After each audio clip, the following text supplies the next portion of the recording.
एबसुनि बिबानगिरिफ्रा अरायबो सांग्राङैनो थानांगोन। सांग्रां जायाब्ला गाबोननो गुबुना बर' हारिखौ गंसे कलमजोंनो फोजोबस्रांनो नाजागोन। बे गोनां बाथ्राखौ बुंदों मिरु एबसुनि बानस' आफादगिरि खोरोमदाव वारिया। दिनै बाक्सा जिल्ला एबसुआ जिल्लानि बेन्दोङाव थानाय गं 25 दखरा आफादनि बिबानगिरिफोरखौ लानानै मावथि फारिया जथुम्माखौ खुंनाय मेलाव बाहागो लानानै बिथाङा बे गोनां बाथ्राखौ बुंथियो। जिल्ला एबसुनि आफादगिरि उमेश दैमारिया मासि लानानै दैदेननाय मावथि फारिया जथुम्माखौ बेखेवनानै होदों मिरु एबसुनि लोगो गाहाय नेहाथारि दिनेश ब्रह्मआ। मावथि फारिया जथुम्मायाव मिरु एबसुनि बानस' आफादगिरि खोरोमदाव वारि, लोगो आफादगिरि रोमदोन बसुमतारी आरो गाहाय नेहाथारि कनिन्द्र बसुमतारीआबो बाहागो लादों। बे जथुम्मानि गाहाय बुंथिगिरि बिथां खोरोमदाव वारिया एबसुनि गोनांथार संबिजित आरो एबसुनि बिबानगिरिफ्रा मावनो गोनां खामानिफोरनि सायाव गुवारै बिबुंथि लाखियो। बिथाङा बिटिआरनि गोरोबथानि दफा मावफुंनाय, हानि जेंना सुस्रांनाय आरो थांनाय 20 जुन खालाराव भारतनि बिसायख'थि आय'गआ फोसावनाय एमपि आरो एमएलए बियाबनि डेलिमिटेशननि सायावबो मिथिनो गोनां बाथ्राफोरखौ बुंफोरना होयो।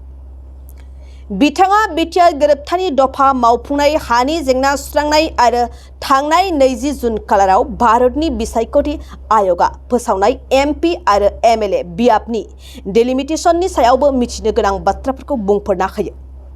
मावथि फारिया जथुम्मायाव मिरु एबसुनिफ्राय नोजोरबोआरि महरै बाहागो लाबावदों नेहाथारि निजोम बसुमतारी, बुंथिगिरि अबिद नार्जारी, सुबुं फोनांजाब नेहाथारि बिरखां नार्जारी आरो माखासे बिबानगिरिफ्राबो बाहागो लायो। थाखो 10आव मुं थिसननो हांखुर जानाय फरायसाफोरनि थाखाय मोनसे गोनां फोसावथाय। रौता नर्थ इस्ट पाब्लिक फरायसालिया नोंथांमोननो मोनसे गोजोनथाव खौरां लाबोदों। CBSE जों गनायथि मोननाय रौतानि मुंदांखा नर्थ इस्ट पाब्लिक स्कुलाव दायो थाखो 10नि मुं थिसननाया सोलिगासिनो। साइन्स आरो आर्ट्स मोन्नैबो स्ट्रिमनि थाखाय रौतानि नर्थ इस्ट पाब्लिक स्कुलाव मुं थिसननाया सोलिगासिनो। बे फरायसालियाव थाखोनि फराफारि आयदा फोरोंथायजों लोगोसेयैनो JEE, NEET, CUET, engineering, medical entrance आनजादनि थाखाय उफ्रा फोरोंथायबो होनाय जायो। बे फरायसालियाव बिजाब बाख्रि, फरायसाफोरनि थाखाय हस्टेल आरो गेलेनाय, मोसानाय बायदि बायदि केरिकुलार एक्टिभिटिसनि सुबिदा दं।